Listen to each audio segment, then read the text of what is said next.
You are about to witness the power of toy knowledge. Where are my figures at? Straight out of Poland, it's my homeboy Rick, classy action figure seller with a 6-inch dick, the Bruiser, in his stonking collection of action figs that he sticks in his ring. 6 solicited pics for like button clicks, everything that drips out his lips is a statistic. Yeah, he's the kind of dude can tell you who threw who out of Rumble 92. Need to know a bit more? Let's check out his stories, putting figures in a box daily. And for this little rap, he didn't even pay me. So also on the show is Martin. So he's just dragging around a fucking dead monkey. Hello, everyone. Welcome to 7 Figs a Month. I am Marty. I am joined, as always, by Rick. And we are chatting toys, more specifically WCW Galoobs and where they sit amongst the toy gods, if you will. Rick, the toy gods. Yes. Where they sit amongst the toy gods. I It's like a that. thing, right? Yeah. Yeah, why not? Yeah. Why okay. not? We'll keep that. Good. Hi everyone, and hi Marty. Hi, you doing well? I am. Yes. Yeah. We're here at the end of Galoobs. Yeah. I'm very excited. I've enjoyed the line, and I've also got a Sting in blue on the way. Nice. Is that the one you got from Germany? Yeah, it was supposed to be here by today, actually, and it hasn't arrived. So maybe it's lost forever. I will keep everyone updated. Yes. Thanks for that. You could just do a social media post saying, "Don't worry, everyone, it's arrived." Yes. Yeah, I need to do more social media posts, more promoting T-shirts. Yes, that would be good, wouldn't it? Because if people buy T-shirts, we can buy toys. Yeah. Well, we could do it anyway because we're grown men, right? We can do whatever we want within reason. Slowly, only a couple of quid per T-shirt is coming our way. Like, how much is a blue Sting? I reckon I paid about 30, just under. Oh, wow, that's quite expensive. Toys are expensive, but it's a pristine one with a belt. Well, the belt's not a thing because the belts are a dime a dozen. Everyone had belts in this toy line, so they're quite easy to get hold of. Yeah, and I'm free for free so far. Yeah, I suppose getting one that hasn't got a scratched bum is probably quite hard. It looks like a pristine bum. Yeah, good. A pristine bum. That's what you got. A nice clean bum for Sting. That's where we're at with adding to my collection. I've got something to share with you. Oh, did you do a Jersey Retro Toy Hunt? I did do a Jersey Retro Toy Hunt. Is that what you're going to share? Yeah. Oh, perfect. I'm not gonna make you guess this time because the randomness of it is quite high. So it's not technically a toy. Okay. But it wasn't a toy section. Oh. And it was a bubble bath bottle. Oh. 2 Ninja Turtles. Oh yeah. So did you ever have any of these when you were a kid? Like the bubble baths that are like toys. So you sort of open it up and there's bubble bath in it, but it's like a big sort of statue of something. So this is a statue of Michelangelo and a separate one of Leonardo with their weapons. There was other characters from other licenses and stuff, wasn't there? I feel like I remember bubble baths as characters. Yes. Yeah, I had a He-Man. Yeah. I guess people used to make them so you could play with them in the bath, I guess. So it's like a toy and a bubble bath. Or maybe it's people like thinking, my kid's only going to have a bath. He's got a fun way to put the bubbles in it. Yeah. Let's buy a Ninja Turtle. But anyway, these were 50p each. They still smell like bubble bath. Did they have bubble bath in them? No, but in theory, I could fill it back up, but I'm not going to bring it in my house because I'll get told off. Use it as a hip flask, mate. Yes, one that smells like bubble bath. If I put vodka in it, maybe it could be some sort of weird mix. I don't know. Delicious smelling vodka. That's a problem, isn't it? When you're drinking a hip flask out of the bubble bath bottle from the 90s, just to prove that you don't have a problem. I don't know which one my problem is. Like, I'm telling everyone it's a hip flask and not a weird bubble bath that I bought, just so it doesn't look like I've got a toy problem. Ah, good. Yeah, no, your partner won't be upset if you're just drinking. Yeah, she'll be quite happy. Oh, good, he's just drinking. Oh, he hasn't bought a toy. He's just drinking a litre of vodka. As long as she turns the internet off, I won't buy toys. Yes, perfect. Oh, well done, mate. And I can tie this in with the Galoobs, because the Galoobs were also an excellent toy to play with in the bath. Okay. I didn't play with any of the bath. I don't think, which I might now, actually. Yeah, I had Ric Flair and Arn Anderson. They had many a bath battle. Oh. And when my kids were a bit younger, those are the ones that I used to get them to play with in the bath. They used to want to take wrestlers in the bath. It was Galoobs. Did WCW ever make a ring that floated? I feel like that was a thing, but am I making that up? I don't know. Not a Galoob one, but just later like on. a Toy Makers one or something. A beach bash at the beach or beach blast, and it floated. That would be really good. I don't know. I think they have done packaging as Bash at the Beach or Beach Blast. It must be Bash at the Beach, right? Because it'd be late 90s. And because WCW used to do the shows where the ring was on a pool, Yeah. but I don't know if it actually floated. Maybe that was just the packaging sort of was branded as Bash at the Beach. Okay. We'll get there. Yeah, I mean, Yeah. that's definitely what I'm picking up from that line. If I can have a ring in the bath. That'd be good, wouldn't it? And get some galoobs in there as well. Yes. Marty, what other toys work well in a bath? I've got my vodka. I've got my ring. The LGNs would probably be all right in the bath as well, would they? I reckon they would be, yeah. Okay. Maybe we should rank toys based on the success in the bath. Maybe once we do all the toy lines, we can go back and look at it again as bath time play. Start again. 2 guys in a tub. The bath factor. Good. Yeah. Okay. 2 guys. We can bath together and assess them. Okay. Yeah. Do videos for people. Good. Videos for all the other 40-year-old men to watch. It's just me and you in a bubble bath playing with toys and ranking how good it is. Having a rank in the bath with your buddy. Good. Good. There you go. Ideas. Ideas for the future. It turns out that the Galoob line has influenced listeners to get in touch more than any other line we've covered. That's good. It makes sense, I guess, because Yeah. I guess a lot like us, people who never had LJNs just listen. Yeah. No one's had these Demolition Man toys. No, that's true. Yeah, no, we heard nothing. Yeah, so we're at a popular line now, so that makes sense. Oh yeah, it's been great hearing from everyone, and yeah, there's a few things to go back and sort of correct. I suppose one thing I'll correct that no one did correct us on, but I listened back and we both sort of had a stab at what Big Josh had, what weapon that was. Oh, it's a big stick. I thought it was a big stick or a 2x4, and you said bat, and of course it's an axe handle. It makes sense, but Yes. why not just give him an axe? He's a lumberjack, right? That's his gimmick, isn't he? Did he come down with bears sometimes as well? I'm sure he had bears, like on a leash. Maybe he couldn't carry an actual axe because it would hurt the bears, possibly. Yeah, so maybe. But if Black Blood's having an axe and they were going to make him with an axe, why couldn't they have given Big Josh an axe rather than just a stick? Maybe that was one of the demands of Billy Jack Haynes. I have to have a fucking axe, brother. I'm not just having a stick. Get fucked. So that's the first bit to sort of correct. But then John C. and Dave S. Don't know if I should use their full government names. I'll stick with that for now. John C. and Dave S. both contacted us to let us know that Sid isn't wearing red. It is slightly pink in tone. It has a pink twang to it. And I think they're both right. So I apologise. Yeah, it's a tricky one because it's like a fluorescent colour. So I think I'd heard people call it red before, but I think maybe fluorescent pink is the best way, rather than like a hot pink. It's sort of quite fluorescent. Yeah, easy mistake to make, and I fully agree with their assessment. And it's dangerous, right? Because we say something, and then listeners might get excited and be like, oh, "I'd love a red Sid." And imagine that came down like, "What the fuck is this? What kind of girl's toy is this?" People not realising that we are just morons talking. We've learned that we don't know much about colours, numbers, or counting in general. That's why you have people on to correct us. That's good. Oh, John C. also sent a photo. This was a good one, actually. The Lex Luger in the entrance gear. Yep, and his gladiator stuff. At the back of the sort of skirt, there's gaps, and you can see green trunks, like a nice lime neon green trunk through there. And I had that when I was a kid. I don't have it now. I never knew that. And it was news to you as well. Yeah, I've got it. Because mine are away in a box. So I don't know if I looked at it and really paid attention. I might have noticed it, but not really thought much of it because it's such a small detail.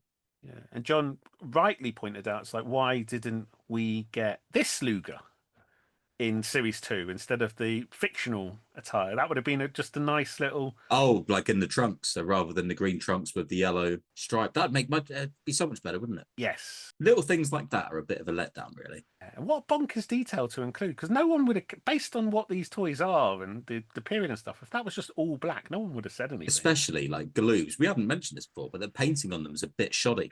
You noticed that? Because when I got my pink Sid as well, I remember looking at it and not being able to tell if it was a custom because like the painting was out the lines and some of it. But it's like that on all of them. Yeah, no, it's the same with my Rick Steiner and my Michael Hayes. The paint jobs aren't so good, but they're so pristine and not damaged at all. I was like, are these custom? I had the same thought. They're just scruffy painting. Thank you guys for popping those bits along. And Mike A sent through images of the ring. That was released. Yeah. And the box shows a different ring to the one that was inside. Is that? Yeah, one of the boxes does. So say you got two boxes. I think it might be more, but there's the one with Ric Flair and Barry Windham in it. Barry Windham's got dark hair. That's the first thing about the wrestlers that were in the ring. But the ring itself, there's got the yellow bell on it that's sort of upright against the ring. And the turnbuckles, the actual pads, are yellow as well, which look fantastic. When you look at that next to the ring that we got, it's a bit sad that we didn't get the yellow posts on the posts, but turnbuckles. And the steps are a bit more central that fling them in. The other ring picture does have the normal ring. That's the one of Al Gigante in the box and Big Josh with his bat. And no idea why the stuff just always changed, I suppose, right? I guess as far as the turnbuckle pads go, it's easier to do it all in blue because it's a solid mold. It's a cost cut. So rather than having to paint it or something, or maybe these ones were made differently. Maybe they weren't a solid mold originally, but then exactly cost cutting, it would see change. We saw a similar thing on early ads for the WWF Hasbro, so didn't we? The ring had a material soft goods apron, right? And then that obviously changed to the plastic when it came out. Yeah, but still the same features are all there. They just sort of moved around a little bit less color. The other thing, we never mentioned this about the ring, is the wacky stickers on the apron. So when you said about the canvas apron for the WWF Hasbro ring, that just made me realize this one's got stickers like of a crowd on the apron, which is wacky as fuck. It was a shorter apron. It's really small. Like the ring's low down. Nice effort. It sort of adds to the arena in a way, right? It sort of gives a little something without it being anything, I suppose. Yeah, maybe they're sort of thinking the ring's a bit short. If we put the crowd there, you can raise your ring up on a platform and it looks like the crowd are sitting below it. I don't know. It's a wacky thing. It exists. I don't mind it. It's quite cartoony. I'm just gonna have to play with yours. I'm probably not gonna ever get the ring, am I? Sorry, mate. No, that's all right. It's all right. Retro Kerr also contacted us as well to say that he thought the UK Rick Steiner goes quite well with the US Scott Steiner. So that's bright coloured Rick Steiner in the green going well with the yellow and blue Michigan colours. I'm not convinced, although I would probably agree with him that Rick Steiner probably goes better with both Scott Steiners over the much more boring Rick Steiner. Yes. The good thing about the Steiners as well is they always wore mental colours and they didn't match generally. They just wore wacky stuff. Yes, that's true. I just need any Scott really to test this theory. I don't have a Scott at all at the moment. I definitely need a Scott. And then I had a brief chat with toy collector Chris. Amongst the conversation, I asked him for his top three, just out of curiosity, just to see, what other people are thinking when I'm doing mine and stuff, right? And he gave his top three. Okay, what's that? Is this out of the 2 series? Oh, yeah. Just combine the whole line. In third place, Dustin Rhodes. Okay, good choice. Good toy, right? In second place, Flying Brian Pillman from Series 1. Yeah. That was another toy we put over huge, right? It's it's a good one, that. Yeah. And then in first place, Entrance Jacket Sting from Series 2. Yeah, a good toy as well. The only downside to that one is its playability is slim, but it looks great. On a shelf, that one's superb. So I don't want to upset Toy Collector Chris, right? But, or you. But because you were incredulous that I had positioned Big Josh and El Gigante above that Sting, I've looked at it over the week to be like, am I wrong? I'm not wrong. Am I wrong? No. And then I don't like the face. I don't like the face on that Sting with the entrance jacket. I feel like it's really weird and basic and a downgrade from the first one.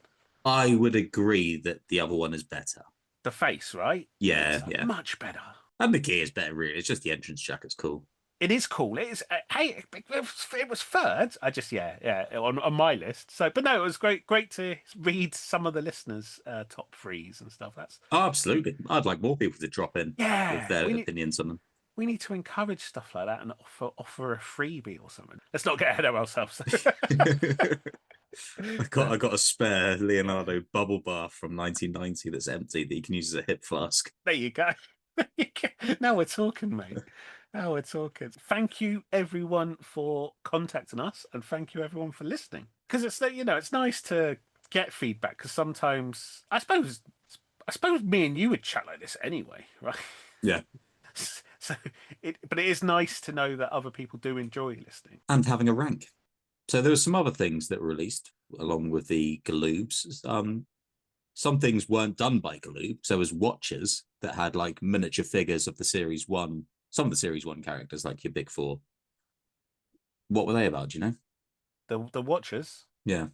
It was by a company called Hope Industries, and that seemed to be the company that was pumping out the key rings and the magnets. Right. And they were just miniature versions of the actual figures, right? Identical. I've never heard the name Hope Industries in connection with Galoob before, so I've got to believe it was just some sort of licensing deal. But it's great. I would love one of those watches. I'd love a Sid watch now. Yeah, that'd be good, wouldn't it? Imagine going to like a business meeting or something with a Sid watch on. I'd be the talk of the village here. That'd be fantastic. I think you already are, mate. Wonder how scrappy the painting is on those, because that must be fiddly. Maybe it's really good. Yeah, just. And then there were the big figures. You own one, don't you? The 14-inch. The 14-inch. I've got the Ric Flair. I'm not overly impressed by it. I got it at a charity shop, and it comes with the belt. I think again it cost me about 50p or something like that. It was years ago that I got it, but it's just a bit biff. What does the belt look like? Does it look like a Galoob one, or is it more accurate to the? That's pretty much just like the Galoob. It's the same sort of color. Oh wow. Okay. Yeah, but the Ric Flair looks worse than the Galoob Ric Flair. It looks worse than the small one. So it's Ric Flair, Lex Luger, Sting, and Sid Vicious, right? And yeah. That's the four. Yeah, I've seen them. I've never wanted one. No, I like the look of the Sting. I think the Sting looks good because the face paint obviously just enhances it compared to a normal man. Sid's all right. Luger and Flair are a bit biff. It is what it is. I don't see anyone really buying these and playing with them though. They're almost too big and clunky. It's nice they exist. Yes, yeah, that's what I was going to say. I agree with that. Weird little treats that you might find in the wild that you can pick up for nothing. You don't want to be spending 30, 40 quid on one or whatever they might be. No, but let's see. How much do you reckon those watches set you? I really want to watch. I reckon the watches would be so hard to find they'd cost quite a lot. Oh, what? Would be my guess. Oh, fair enough. So that's the stuff that did come out. You know what would be a good watch is one of Vader. Vader time. Yeah. There you go. Yeah. Well done. Oh, in episode 1 of the Galoobs, you were surprised to hear that Vader was there in 1990. Yeah. I think that's because it was early Vader where he had the more full mask. The full mask. Yeah. Yeah, I have seen that. Though. Maybe I just always assumed he was a massive star in WCW. So maybe was he in there then from 1990 all the way up to like. I reckon it was back and forth in Japan and stuff. Yeah, that could be why. Maybe he's missing from some things. So I didn't really pick up on him. Because I think he debuts against Tom fucking Zenk. Of course he does. I think he does. I watched it. Yeah. WWE have just added to their Vault channel on YouTube like 2.5 hours of Vader matches. Oh, really? And the first one is from 1990 against Tom Zenk. And I think they said it's his North American debut. I've seen it before. I've seen his debut before years ago. I can't remember who it's against though. I've seen so much stuff. It all just sort of goes in the bin that is my brain. That masked Vader then. He's always masked, isn't he? But this is it's a full mask. It's completely black, isn't it? It's got like red lines on it or something. Yeah, black with sort of red, I don't know, branches or something. Did he take that off when he got cross as well? No, but I was going to say, I would much more even prefer that Vader as a Galoob to regular Vader. That would be great if that came out. Is that how it works? You mention stuff and it might get made that way. Yeah, so that's the stuff that did come out, right? Did we mention the collector's case? No, I don't know what you're talking about. Oh, okay. So it's like a lunchbox that you could buy to fit your toys in. It fits 12 figures in. So it's got a picture of Sting, Lex Luger, and Ric Flair on the front. You open it up, you can fit 12 figures in, which is the amount that came out in Series 1. Cool. So a little carry case, tidy up your toys, take them out to grandma's. And do they all just like go in there and bang about, or they have got separate compartments? It's separate compartments, but the compartments look weird when you see it. It's like, how the fuck are these fitting in there? Oh, that sounds nice, mate. That sounds... Yeah, it's something I've wanted to buy before, but never have. But then, what the fuck am I going to do with a big box? Well, if you had that, I imagine you would have walked around with a load of Galoobs in it. Yeah, probably. Yeah, it'd be filled with Hasbros, wouldn't it? Yeah. If we walk around with the Hasbros in it. And I think that is it from the other Weird and Wonderful. Yeah, so that's everything that was released, Galoob-wise. Yeah. And then now on to the stuff that wasn't released, but was shown. Yes, so first of all, we have like the prototypes of like the early series toys. Oh, so they did come out, but they were just different. Yeah, so it's like Lex Luger had blonder hair, like more blue. His gear was lighter blue. With a Then you've got ponytail. no, that was the original Luger, like with his hands 90 degrees down. Oh. Had like blonder hair, blonde eyebrows, like a nicer shade of blue for the trunks and knee pads.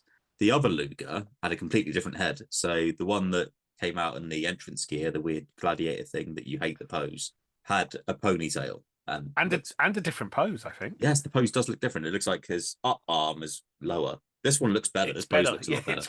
It's a better figure. And the skin tone looks better as well. That's weird then, because we both agree that that looks like a better figure. So it's weird that they made the change, a downgrade. I suppose it's all subjective, but it's not odd that it's worse. A few of these are downgrades as well, because if we look at the Steiners, like the Rick Steiner and his bluey purple gear, whatever you'd class that as, this one had leopard print on the front. So that's a downgrade, but that looks like they just cut back on the costs of the. I've seen Scott, and he's got sort of pinstripe triangles all over his gear as well. Yeah, so he's got like just the black lines down the yellow. That's sort of understandable in the sense of like they were saving money, whereas the Luger's been remade. Yeah, completely different. It's strange, isn't it? Yeah. I wonder what that was all about if someone wasn't happy with something. And then there was a Sting. So do we think these were changed, or we just don't know if they were upcoming series, or? I think they were before they were released. So these must have been the early ones. It would be my guess. Okay. And we nearly got a different Tom fucking Zenk. We nearly got a different Tom Zenk. We can only imagine this was going to be the second Tom Zenk. I don't know. Tom Zenk came out in series 1 or 2. What was he? Oh, he was one. Exclusive. No, he was series 1. Okay, so this might have been. They got him amongst the top stars straight away. The elite. Oh, of course, they were these Tom Zenk. Yeah, that's absolutely. Yeah, all odds. Even that Tom Zenk, I think I prefer, to be honest. What would you say he's wearing? Orange? Yeah, it's orange. Yeah, orange is a bit better. I sort of remember Tom Zenk as wearing white though, more than orange. And he definitely should have had knee pads on. he had them on in that match with Vader I was talking about just now. Oh, where's your fucking knee pads, son? Yeah, and then there's the unreleased ones which do look like they were going to be a new series, right? Yes. So that's a really nice series, I will say. Ric Flair, Jimmy Garvin, Michael Hayes, all characters we've seen before, but these all were in robes. Yes. The Ric Flair pose looks like a reverse one of the Luger. Yeah, it's a nice Ric Flair, but when I say these are all in robes, they're all in long robes. You're not playing with these figures if they came out, right? It must be a way to, when we looked at the LGNs and they had managers and things, it sort of opens up the world to play, right? And you could do different things. Maybe Galoob were thinking entrances are a big part of wrestling. Let's do entrance gear so the kids can make entrances with one guy and then do a change and have him ready to fight, which also sells more toys, I guess. You're selling 2 of one guy, so you get entrance gear and non-entrance gear. Yes. So it could be something like that. And that's quite cool if the gears match up. They wouldn't. No. They wouldn't, but no, they do look really nice molds. Yes, they're good for sitting on a shelf, aren't they? Yeah. Because Jimmy Garvin was fun to play with, but it was a weird pose and a weird look. This looks much more like him. Yeah, but unplayable. He's got one hand just tight against his body, holding his robe open a bit. The other hand doing a bit of a strut. It'd be better as a bubble bath bottle. It would, wouldn't it? Yeah. That'd be a perfect bubble bath bottle. Maybe they had to think about this sort of thing. It's like, right, we've done watches. What are we doing next? What that Ric Flair would look good as a bubble bath bottle. Yeah. And that Michael Hayes and that Jimmy Jam Garvin. Jimmy Jam Garvin, maybe he could just be a top for a jam. Does that exist? Great. You could smear the red jam on the wrestler's face and everything as well. Jimmy Jam toppers. Right. And then the other 4 all look tremendous. Like really good. If they came out, they'd be amongst the best of this line, I reckon. And that's PN News. Yep. Diamond Stud. Ricky Morton, who's really nice. Like a really great figure. That's a great pose, that Ricky Morton as well. It's possibly the best. You know what? If that was released, I think we'd rank this definitely up in the top 3 out of the whole series. I agree. Out of everything. Yeah. 100% agree with that. Yeah, arms in the air, both arms in the air, fists, one leg forward. It's not a weird symmetrical squat. It's like he's going forward with his fists. Yeah, it looks great. Yeah, the hair's like two-tone. He's got like loads of bandanas on him and they're all really detailed as far as the textures go and things. That's nice. What Galoob are really good at, is like textures and clothing. Yeah, Really nice toy. It's such a shame. And then Black Blood. Images exist of a Black Blood Yeah, it's just a mold mold, so it's the prototype mold of it. So fuck knows what that would have looked like. with an axe. And anyone listening to this who's even interesting is probably like, who the fuck is Black Blood? And obviously we've said it's Billy Jack Haynes, but no one's got any recollection of this. No. If anyone knows the shows he's on, send us a message this week so we can watch some. We could find it ourselves, I guess, if you just maybe YouTube Black Blood matches. They do exist. They popped up. It popped up since I've been trying to watch WCW for this show, but I didn't pay attention to it. I was just like, oh, he's there. He is. He's real. Okay. But just what's that? What is that figure doing on the way? Wild, isn't it? Yeah. I think you said privately to me, like, what is going on? Like, I'm excited about the Diamond Stud, right? Because it's Scott Hall, but it's like, Yeah. it's rookie again. Like, what are they doing making a rookie Scott Hall? It's great. The thing I think about is Series 2 was released in 1991. So, in theory, this series that wasn't released was going to be released in 1992. Did they see that Scott Hall moved to WWF? There's no Razor Ramon action figures out. They can quickly, they knock these up fast, right?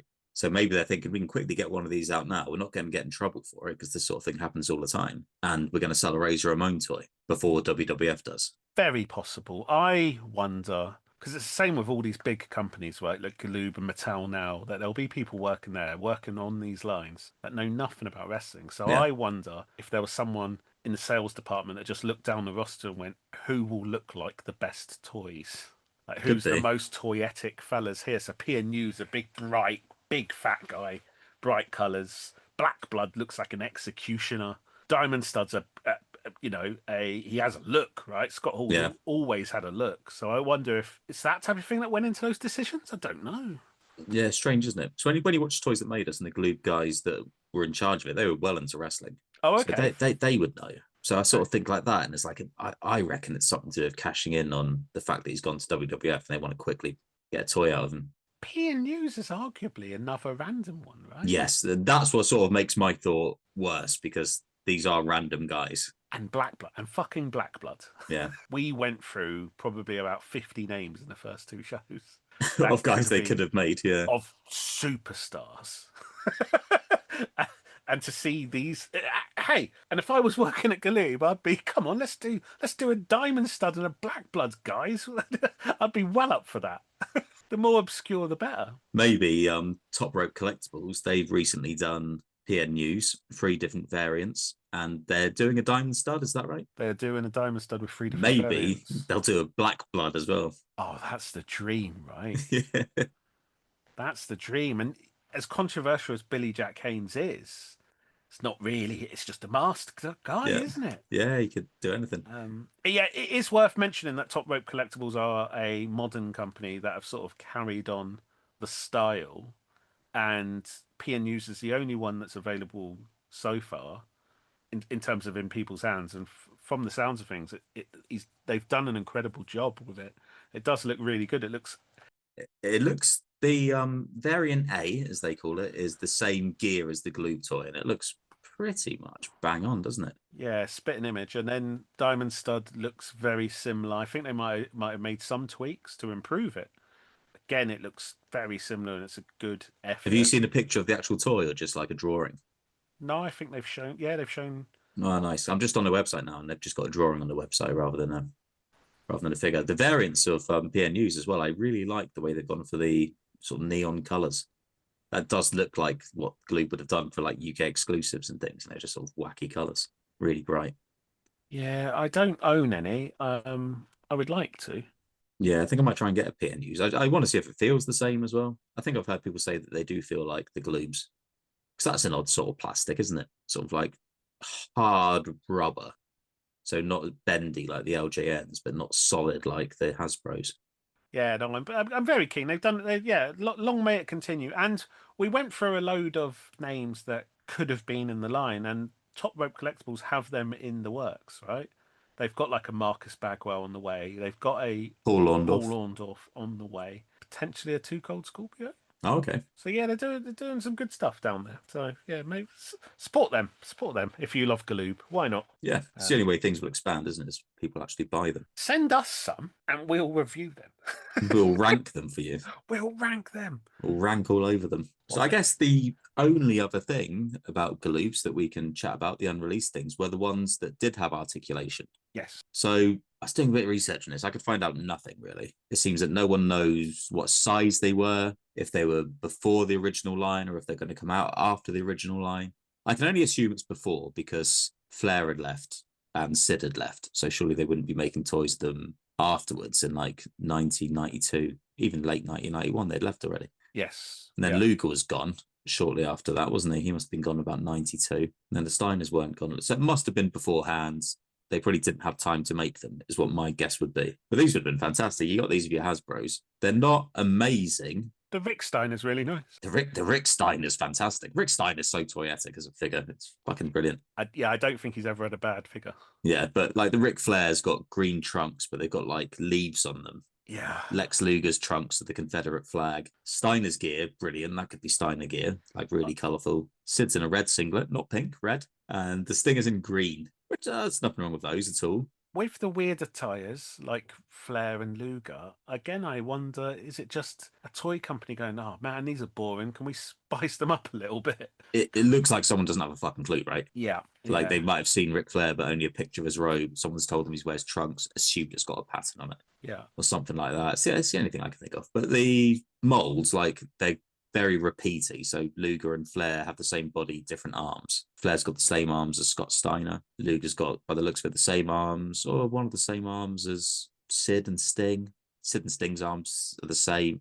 There's a lot of it reused, so maybe that's a bad thing, I guess. So maybe it is nice that we got solid molds that are all completely different. Slightly off topic, but you do mention Flair and Sid again because they keep on their reoccurring characters throughout this line and all sorts of unreleased, released, multiple editions of them. Yeah. And it's hard to sort of, you know who Flair is, right? You know he was the man for decades. And then Sid, seemingly, I don't remember much about that. I didn't pay attention. I couldn't tell you how big a star Sid was in WCW. But it sort of speaks volumes that both those guys, so they had toys released by WCW in 1991. And then at the following WrestleMania, they co-main evented it in separate matches. Yeah, for WWF. Yeah. That's, huge stuff. I would say they're both in the top four. I'd say WCW, in my eyes anyway, at that point was Sting, Flair, Luger, and Sid. Okay. Were the top four guys. And two of those had left, and Luger's about to leave. In terms of Sid wearing a singlet, I can't really picture any matches. No, he did. Yeah, he did quite a bit. Oh, no. I know he wore it. I just mean I'm not familiar with any of his work from that period, I suppose. Yeah, you always think about him and you think trunks. Yeah. I'd like to go back and see his sort of reign of terror in WCW if he was doing well. That sounds good. That sounds really good. Who's this? Oh, who could that be? Oh, it's UK professional wrestler Mad Dog Max. Good to see you, mate. Hey guys, how you doing? Hello. Hey, look everyone, it's Mad Dog Max, wrestling superstar. How you doing, Matt? You all right? I'm good, mate. Are you? Yes, very good. Now, me and Rick have been chatting WCW Galoobs. Okay. Do you remember them? I do. I had one or two in my youth, and I've still got one or two somewhere. Yeah. Good. Do you realise they all came with little belts as well, the WCW titles? Yeah, because I used to immediately put them on my WWF action figures. What did you use? I used to have them as well. And I used to use them as intercontinental titles and tag team titles. Yes. The WWF ones came with a world title, so I used these other lesser belts as the lesser belts. Yeah, I think I did something very similar, if memory serves me right. Yeah, I remember those little rubber things, weren't they? Yeah, yes. Yeah. So these WCW World Heavyweight Championships were technically the NWA World Heavyweight Championship. Yes, and this is a belt that you will be fighting for very soon. That's correct. Yes. Do you want to tell everyone where and when this is happening? Yeah, I will. Can I just say, first of all, that the fact that you just said that has really freaked me out a little bit because I had lots of those belts. So that's quite kind of weird. On Sunday, the 1st of June at Darlaston Town Hall, it'll be me and Tom Latimer for the NWA World Heavyweight Championship, 4:00 in the afternoon. So it's a nice time. And I'm a little freaked out about it, if I'm honest with you. That's good though, isn't it? Like Yeah. a little kid, a little mad dog playing in the lounge with his Hasbros and his WCW Galoobs. Did you ever imagine that you would be fighting for that little brown belt? Obviously, the real one's not brown, but well, no, I didn't imagine it then, and I didn't even imagine it 6 months ago, if I'm completely honest with you. But yeah, it's a little freaky. I was always the opposition guy as well. Like I would always root for Flair over Hogan, and I would always put WCW on if it was on over the WWE. So no, I had no idea. But not even 6 months ago, 25 years in, did I have an idea of it like that? Well, that's quite good that you put WCW on things. I was always sort of brainwashed, like me and Rick have chatted about it before. How like WWF almost made us feel as kids that WCW was the lesser brand. Oh, right. Whether sort of intentionally or it's just in a playground when you're at school where people saying that's not the good one. Like the WWF is the main one. Yeah. So it's always a strange one, isn't it, when you look back at those? Like yeah. I don't know how the TV worked for you guys, but how it was here in the Midlands, well, in England, WCW was available for free. And the WWF, you had to have a Sky subscription for. So it was always like the poor kids like me. We always liked WCW anyway because that's what we got access to. And we would only watch the WWF if we went to a posh kid's house. So yeah, because I never had Sky either. Well, sometimes we have it, sometimes we didn't. But like a kid on my estate had it. So I think a lot of us started watching WWF at the same time. So that's when it came to the UK. So it must have been around 91 or something, wasn't it? Okay. Yeah. So when we're about sort of 7 years old, probably 7 years old, we got it. And I remember being at my friend's house and once WCW was on, and I think Scorpio did like a 450 splash or something like that. And I just looked at him and goes, that's the rubbish one. And I turned it off and it's like, what's that all about? Like, I don't know why. I just remember seeing it and sort of being, that's not the good one. Right. Okay. I used to hunt the VHSs out a lot.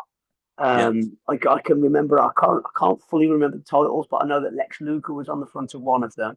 One of them was a crazy tag team tournament where nobody wanted to tag with each other because it was like lots. I remember that. Yeah, the Lethal Lottery, isn't it?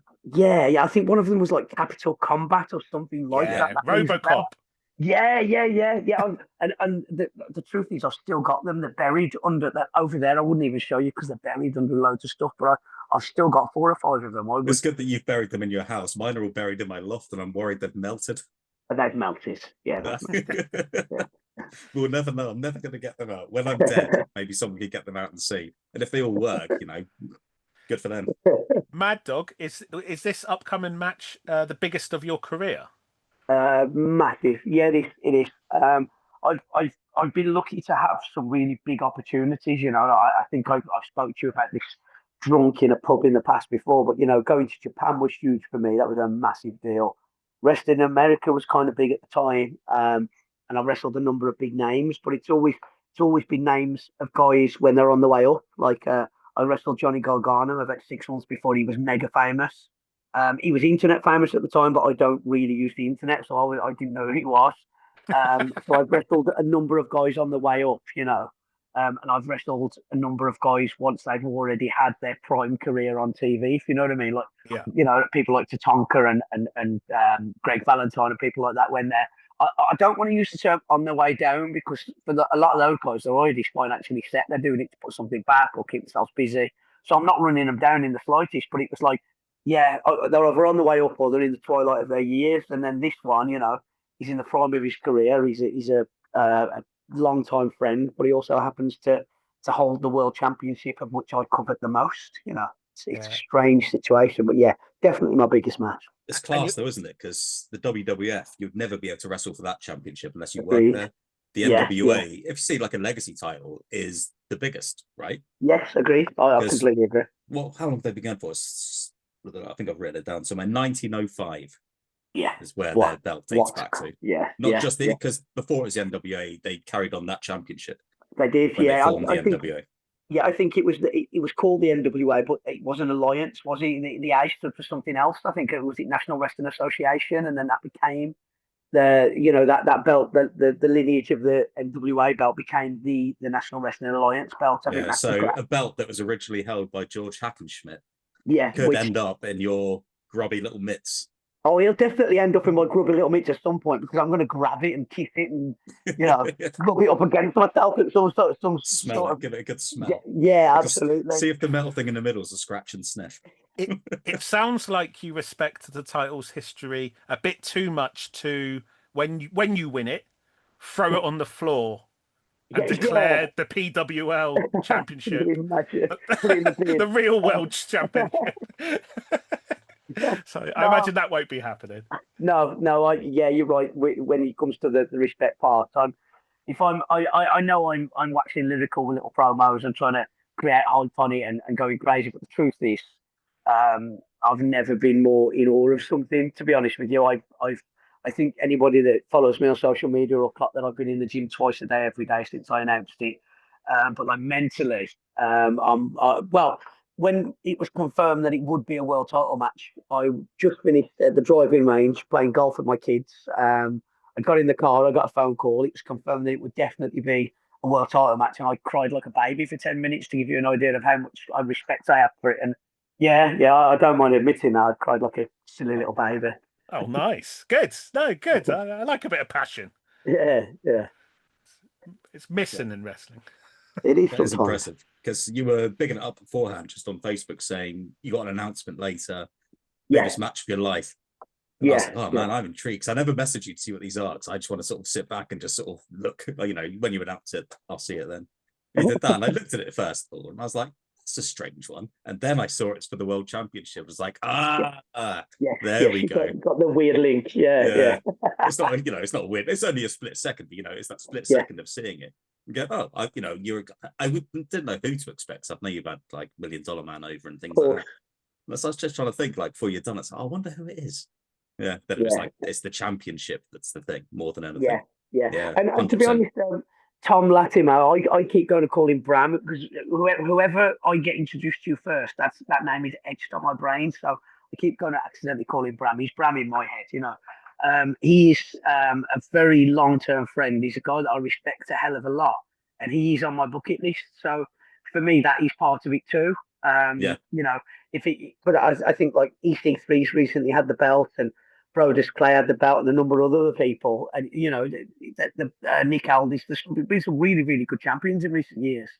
But the fact that it's on Tom Latimer makes it even more important for me, because he's a guy that I class as a friend, and he's a guy that I love but really respect. So that when I'm saying the biggest match of my career, obviously the World Heavyweight Champion. Sorry, I keep snuffling. I've just had a really, really hot career. When I say the World Heavyweight Championship, that's a part of it. But the fact that it's on Bram is doing my head as well. That's just the cherry on top. He's one of my bucket list wrestlers. I'm finally getting to wrestle him after being his friend for like a decade and a half. Yeah. But you're definitely going to kick him in the dick on June 1st, right? Oh yeah. I'm not his friend when I won his belt. Of course, no. Yeah. No, I'll be his friend afterwards after I run off. Buy him a pint with all your winners check, right? Yeah, with the winner's purse. Once you get the belt and you pawn it, $20,000. God, other wrestlers have done that in the past, haven't they? I'll get it back in the morning. It's fine. So, whilst we were discussing the Galoobs, like the old wrestling figures, we were trying to think of people that were in WCW at the time that never had an action figure. So, sort of early 90s, Tatsumi Fujinami. Yes. He came up because he wrestled Ric Flair. He beat Ric Flair for the world's title. Of course he did. Yeah. You know him, don't you? I do, actually. Yeah. I wrestled with him in Japan a couple of times, and I was on a couple of tours with him. And he's also held the PWL World Championship, which I've held. So maybe I could pick up another belt that Fujinami's held. There you go. You can collect them. Yeah. Can you imagine? Just follow his career. Fujinami, he was a great guy, really, really, really down to earth, really cool. And when I first met him, he was just under 70, and he was in the shape. Oh God, the shape that he was in. He looked like Lou Ferrigno. I couldn't believe how muscular he was at that age. He was bigger when I met him than he was when he actually wrestled Flair. I don't know how that works. Yeah, I saw a picture of him recently, and he's still in great shape. And I was really shocked to see he was in his 70s. Yeah, just think like Ric Flair in his 70s. It looks like he should be dead. Yeah, shuffles everywhere, and again, he's my favourite wrestler, so I'm not running down. But he's shuffling like a man of that age who's wrestled for 40 years should, I suppose. And partied for 40 I'm not years. running it. Well, yeah, there's that thing. I can identify with that a little bit. But yeah, he's still having matches and they're still really, really good. I tagged with him in Tokyo and I was a fan. I was just holding the top rope watching him. I forgot that I was in the match at one point. Jesus. I always enjoy these sort of moments in wrestling that you have. Like, I always think, it'd be so cool to look back and tell like 8-year-old me that this is going on and things like that. Yeah, I agree with that. Yeah, yeah. And the truth is, we all got into it because we loved it. Because wrestling's not the kind of thing you get into if you're not enamored with it. If you know what I mean, because you have to go through, yourself, guys. The kind of training you have to do, it kills you. You wouldn't just get into it on a whim. You get into it because you're obsessed with it. You get into it because you love it. So, yeah, it's good to take stock really sometimes and look back and go, I just did that, or I've done that. I've been a part of that. It's quite strange, isn't it? Really. Even when you have to start again, like when COVID happened and everything shut down, I don't think I wrestled for like 2 years. Yeah. When you start taking those bumps again, it's like, oh man, this isn't good, is it? Yeah, you sort of knock your head a couple of times and think, I can't do this. Then that first the passion bump, is what puts you through. Of course it is. Of course it is. That first bump ricocheted through me like hell. Me and a few of the guys, we set the ring up in the garden because the weather was really good and we were just allowed to socialise in certain bubbles or whatever. Do you know what I mean? I can't remember the exact rules, but we knew that now we could get together and do a bit of training. We set the ring up and we hadn't done anything for months and months and months. And maybe stupid, I just linked up with a guy, took a head, got shot off the ropes or the other way around, and I just got tackled to the ground and the bump just reverberated through my body. You guys surely can identify with this. It was hell. It was pain. Yeah. And then you sort of remember, it's like, oh my God, all those new people have walked through the door and you've made them bump. That's not it. Yeah. Cannot try it again. And it's like, oh, I forgot it really hurts. Absolutely. He did reset that because, you almost lose sight of that first training session. And I think COVID allowed us to feel that once more. Yeah. Because after a while, like people probably don't realize that your body just gets used to taking a beating as well. Yeah. Like just proper, you feel invincible. Like nothing can really hurt you aside from like a proper injury. Yeah. Like if you're bumping all the time, your body can just fall on itself and it's A-okay. Yeah. I always liken it to like tenderizing a piece of steak, with a steak hammer. Yeah. Well, our backs are tenderized. Yeah. So I remember before I wrestled, I used to bruise really easily as well. Like there's always like a running joke. My missus that I bruised like a peach. And then when I started wrestling, like bruises just stopped happening. But my body was just like, oh, we're not doing this anymore. Until I wrestled to Tonka, that is, and then I almost just became an entire bruise. Yeah, I can identify with that. I feel your pain on that. Yeah. Good times. Back to the Galoobs. Oh yeah, we are an action figure podcast, aren't we? Sorry about it. How many of them do you own? You showed Ric Flair before. Is it just Ric Flair you have these days, or? I think I've got an Arn Anderson and a Lex Luger knocking about somewhere. Nice. And I actually have a Galoob question for you guys because I want you to let me know if you know how like childhood memories can like warp and transmogrify and you remember something that didn't actually exist. I remember owning what I think was a Lex Luger, doing the Lex Luger pose, but he wasn't in his wrestling gear. He was in his like leather Roman. Yeah. He didn't even look like a coat. It was like he looked like some kind of Roman centurion, like a gladiator sort of thing. Yeah. Is that real? B, was it Lex Luger? And C, why was he wearing a weird Roman gladiator thing? It was Lex Luger. It was a UK exclusive. Oh wow! So only released in the UK. And it is gear that was worn, entrance gear that was worn on a show. So he did wear that. Briefly. Because it always reminded me, the look of it, and this was just my memory now, it didn't remind me at the time, just remind me now, of his narcissist gimmick. But I was like, but he did the narcissist gimmick in the WWE, do you know what I mean? So, and I've said to like wrestling friends here, I had this Lex Luger and he was in this black leather outfit, and they're like, I don't know what you're talking about. So you just cleared that up for me. It was real. Yeah, it was a real thing, yeah. Yeah, my nan got it from a car booth. Yeah, I remember I had the WCW ring. I remember that because it was very different. And am I getting this right? Which was the one with the sound effects? Was that the WWF ring? They both had sound effects. Okay, I remember that I broke one of my rings, and my granddad kind of made two rings out of one. And I know the sound effects of one of the rings got attached to the other ring that was fixed, and the ropes got changed. And he kind of took a WCW ring and a WWE ring, and he kind of made me one ring. And there was even a small amount of wood involved, trying to kind of make it right.